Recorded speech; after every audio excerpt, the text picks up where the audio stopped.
Story 17. I noticed an Arab of the desert sitting in a company of jewelers at Basra and narrating stories to them. He said, I'd once lost my road in the desert and consumed all my provisions. I considered that I must perish when I suddenly caught sight of a bag full of pearls. And I shall never forget the joy and ecstasy I felt on thinking they might be parched grain, nor the bitterness and despair when I discovered them to be pearls.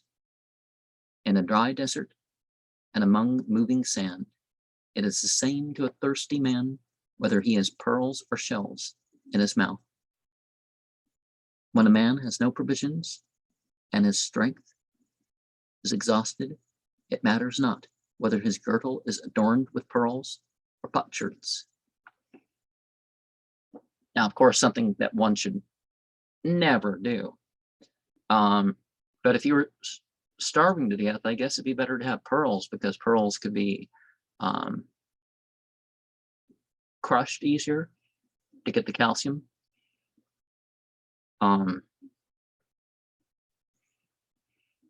But then if you could powder shells, because some of these things that people take as vitamins and stuff are just crushed shells of oysters and stuff.